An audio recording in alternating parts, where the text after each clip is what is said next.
안녕하십니까, 박미선입니다. 이번 강좌에서는 삼국유사를 중심으로 신라사의 흐름을 정리해 보도록 하겠습니다. 한국 고대사 연구에 있어서 가장 기본되는 사료는 삼국사기와 삼국유사를 꼽을 수 있습니다. 여러분이 서점에 가보시면 삼국유사와 관련된 번역서가 삼국사기 번역서보다 훨씬 다양하게 있다는 것을 확인해 볼 수 있는데요. 그만큼 많은 사람들이 삼국유사를 더 많이 본다라는 거겠죠. 왜 그럴까 한번 생각을 해보면, 일단 삼국유사에는 삼국사기에 없는 전설, 설화, 신화 이런 이야기 중심의 서술이 중심을 이루고 있습니다. 그러다 보니까 일단은 재미가 있는 거죠. 거기에다가 이 이야기 중심의 서술이라고 하는 것은 읽다가 보면 역사적 상상력을 발휘하게끔 도움을 줍니다. 그래서 우리가 일명 이 삼국유사는 역사문화 콘텐츠의 보고다 이렇게 해서 훨씬 최근에 들어서 이 삼국유사에 대한 관심이 높아지고 있습니다. 자, 그러면 이 삼국유사를 중심으로 신라사를 보면 과연 이제 달리 볼 수 있는가? 이 문제를 보기 위해서는 우리가 먼저 삼국유사가 어떤 책인지에 대해서 좀 살펴봐야겠죠. 삼국유사는 아시다시피 일연이 이제 저술한 거다라고 알고 계시죠. 삼국유사가 총 5권으로 이루어져 있는데, 그 중에 맨 마지막 권, 그 5권에 보면, 국존, 조계종, 가지사나, 인각사, 주지, 원경, 충조, 대선사, 일연찬, 이렇게 이제 적혀 있어요. 그러니까 일연이 서술했다라고 이제 명확하게 표기가 되어 있는 거죠. 그런데 여기서 문제는, 이게 보통은 권마다 찬자 이름이 다 적혀 있는데, 삼국유사에는 마지막 5권에만 일연이 찬했다라고 하는 기록이 적혀 있다. 이게 조금 문제가 된다는 거죠.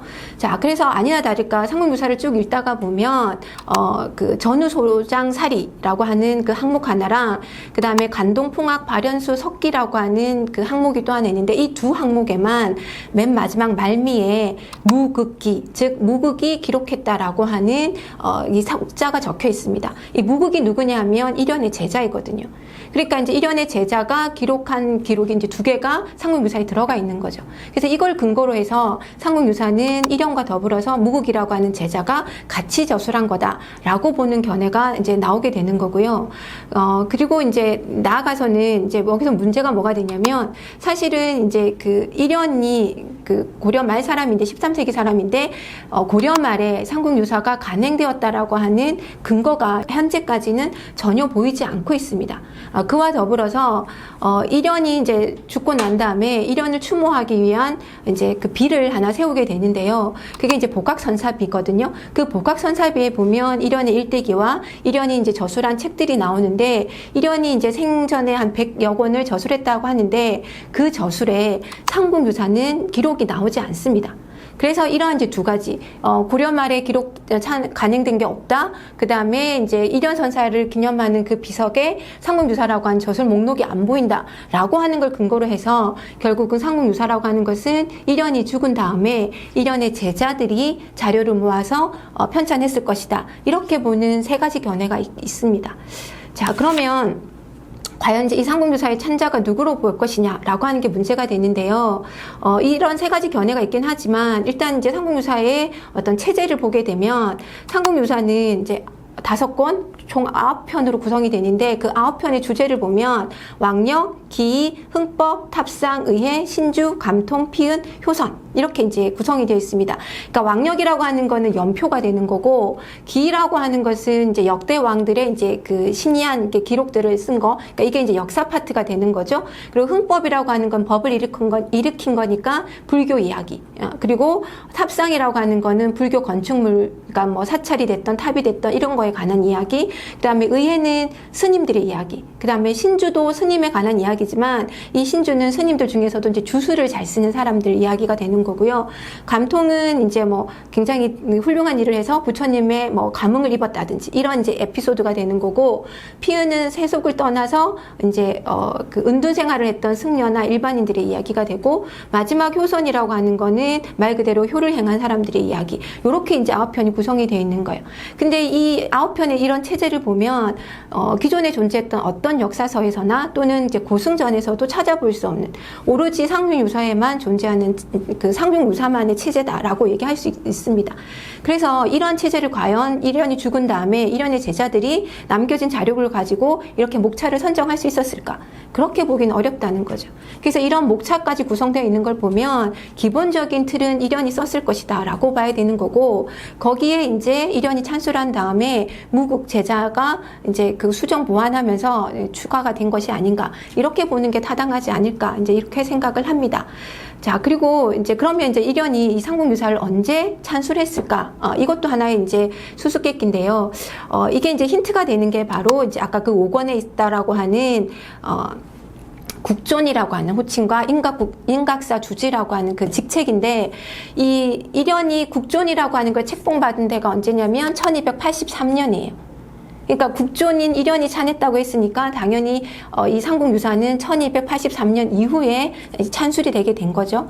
자, 그리고 나서 1283년에 이련이 국존이 되는데, 문제는 거기서 끝나는 게 아니라 이련이 어머니가 살아 계셨어요. 그래서 어머니가 너무 나이가 많으셔서 노모를 봉양하기 위해서 저는 고향으로 가겠습니다 라고 해서 왕으로부터 허락을 받고 고향으로 내려오게 되고, 그때 이제 인각사에 머물게 되는데, 그리고 나서 이제 그 다음에인 1284년에 어머니가 돌아가시고, 그 다음에 1289년에 이련 스님도 입적을 하게 됩니다. 그러니까 이련 스님이 1283년 이후부터 1289년 이제 사망할 때까지 인각사에 머물렀던 거죠.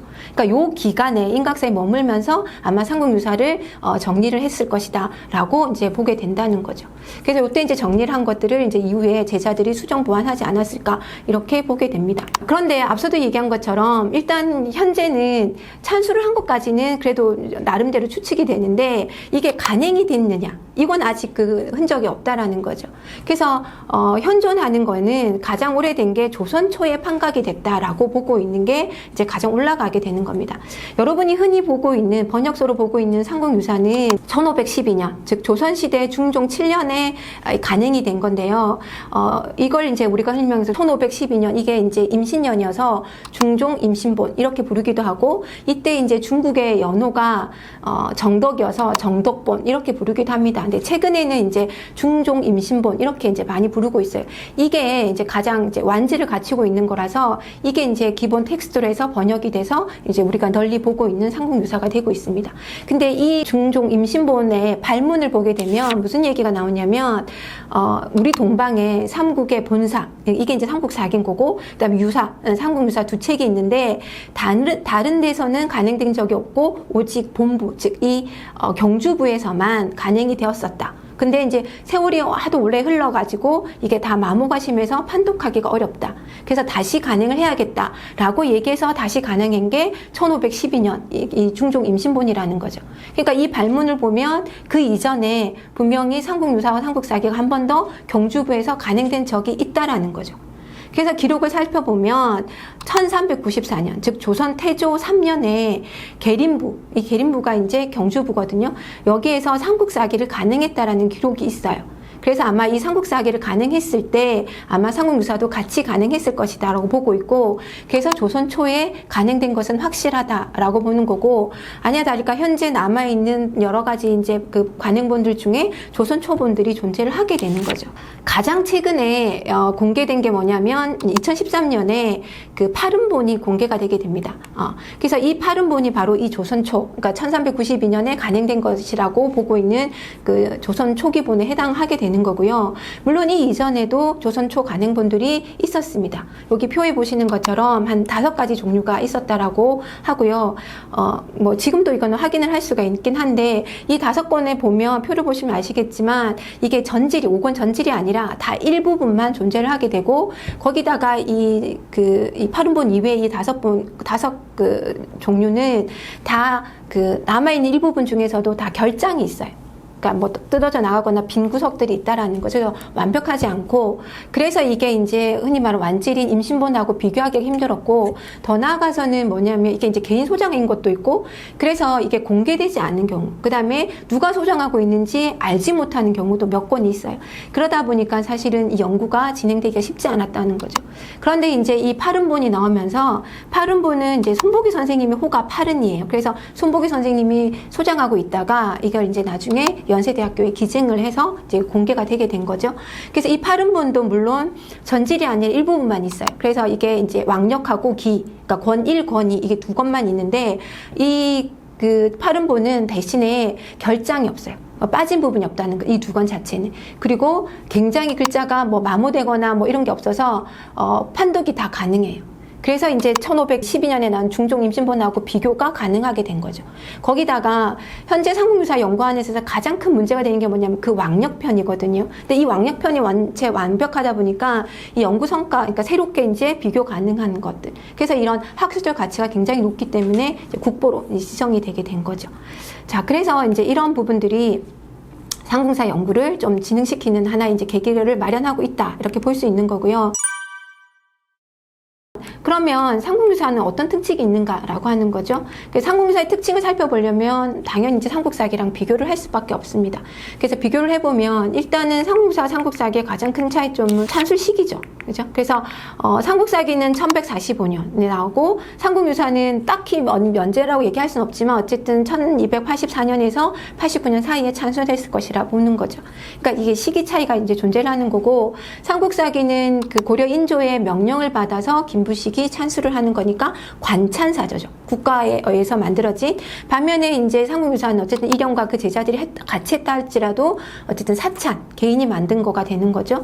자, 그러다 보니까 삼국사기 같은 경우에는 철저하게 이제 이 유학자, 그 다음에 국가의 의도, 이게 이제 포함이 되게 되는 거고, 그래서 이제 이 역사 서술 태도나 그 다음에 그 서술 방식 이런 부분에서도 차이가 나오는데, 삼국사기 같은 경우는 철저하게 수리부작, 그러니까 그대로 옮겨는 쓰지만 절대로 뭐 추가를 하지 않는다, 개작하지 않는다, 이게 이제 원칙이 되는 거죠. 그래서 기존에 있었던 사료들을 다시 잘 정리하는 이런 입장을 취한다면 삼국유사 같은 경우는 이련 스님이 승려로서 전국 각지에 이렇게 돌아다니셨기 때문에 그때 자기가 보고 듣고 했던 것들을 모은 거예요. 그러니까 견문이 중심이 되는 거죠.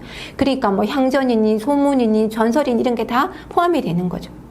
그래서 이제 이 역사를 서술하는 이 태도에 있어서도 삼국사기는 이 수리부작이기 때문에 나아가서는 괴력 난신을 서술하지 않는다. 그러니까 괴이한 뭐 힘이나 그 다음에 세상을 어지럽히는 귀신 이야기들은 서술하지 않는다. 그래서 이제 건국신화나 그죠, 이런 것들이 다 빠지게 되는 거죠. 반면에 이제 삼국유사는 유사라고 하는 게 말 그대로 남겨진 이 사건, 그러니까 기록이 되지 않는 일들 이런 거다 보니까 결국은 기록되지 않은 게 뭐냐? 그게 이제 괴력 난신이라는 거죠.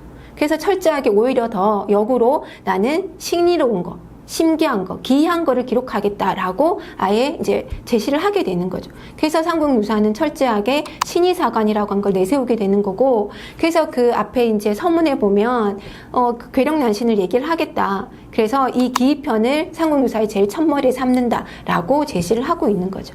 그래서 이러한 이제 역사 인식이나 서술에서의 태도 차이가 보이고 있고, 나아가서는 이러한 태도의 차이는 결국 신라사를 바라보는 입장에서도 차이가 나온다는 거죠.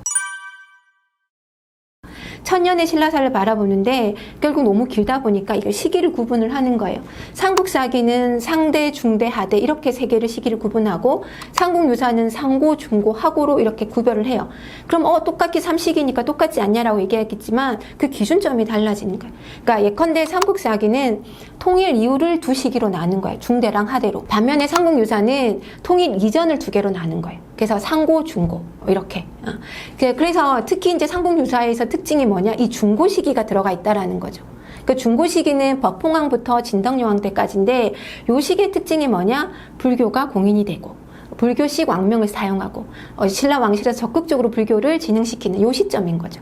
그러니까 이련이라고 하는 승려 입장에서는 기본적으로 이 불교라고 하는 게 굉장히 중요했겠죠. 그래서 신라사에서 불교가 어떤 역할을 하느냐라는 부분을 한 시기 구분을 해서 딱 정리를 해놓은 거죠.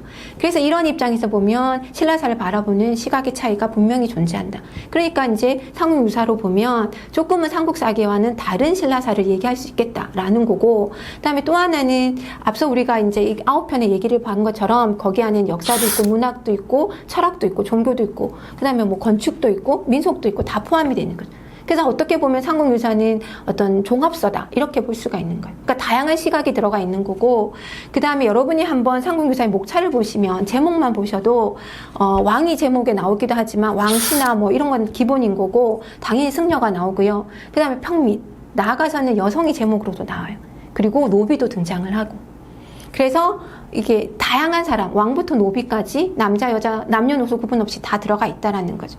그러니까 상호묘사는 다양한 사람들의 얘기가 들어있으니 다양한 시각에서 신라를 바라볼 수 있게 해주는 거죠.